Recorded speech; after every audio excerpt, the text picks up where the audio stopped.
Okay, Novak, so how is treating you Malaga so far? Because you have a very strong bond with this place. Yeah, I mean, I've been coming to Costa del Sol for last 10-15 years for doing some training blocks, and just enjoying obviously this beautiful part of Spain. It's amazing weather, one of the best weather that you can get, especially in the winter time where most of the Europe is cold and snow. Here you can get sun, you can play tennis outdoors. So it's amazing also to be able to play now in the first time in the official competition here in Malaga, in the Davis Cup last year. I was here watching the finals live, but now I'm able to be part of it with Serbia, and I look forward to it. It's going to be a great week. We have a high hopes. We have a good young team, and hopefully we can deliver. Do you see Malaga as a potential residence when you retire? I don't know. Right now, no, but you never know. We'll see what future brings. You've been so vocal in the recent past about the Davis Cup format, so I'm gonna go straight to Rafa. How do you see Rafa going into 2024? Do you see him as one of your main rivals? Do you think he could compete at the highest level? Rafa is always my main rival. Doesn't matter how long he's not playing tennis and then he comes back. He's always going to be the main rival of my career, of my life.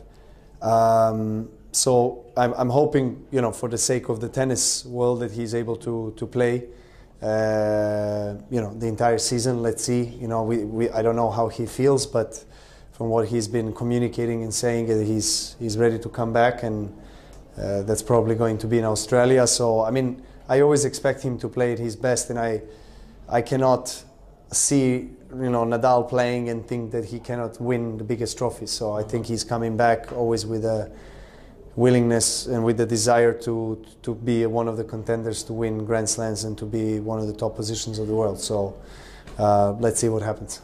You praised a lot Carlos Alcaraz. How would you define your current relationship in personal terms with Carlos? I think we have a very respectful relationship towards each other, and also very friendly as much as we can be. Obviously we are rivals, so it's difficult to be very close, but we practice several times, and we always have a nice chat between the two of us, between our team members. He has a very nice team. Obviously Ferrero, his head coach, is somebody I know for many years before, and my coach Goran Ivanišević also played against Ferrero for many years ago. So we get along very well. Of course, on the court we want to win against each other. We both want to be number one, but in the end of the day, we can always, when the season or when the tournament, when the match is finished, we can always show respect to each other and appreciation for sharing the stage together. In the past, when Rafa and Roger were active, from an outside perspective, you sometimes seem like you were the bad guy of the movie. But how do you feel nowadays? The respect and the people, how people treat you when you are on court? Well, I mean, look, Nadal and Federer already established a rivalry before I came on the tour, and then when I came on the tour, of course, I was trying to get into that mix, to become another guy who is going to be at the top of the game along with the two of them. And normally in the perfect scenarios is always two guys, so I understand that, of course, maybe people didn't want that, but I think we shared the stage for 15 years or so, and we had incredible matches between each other, and of course Andy Murray as well, that we cannot forget as well, that was one of the top players of the world for many years. Look, I know that not everyone can love me, but I think a lot of people respect what I have achieved and what I contributed to the tennis and tennis history. So I think that's probably, the least and most fundamental thing that one person can give to another person.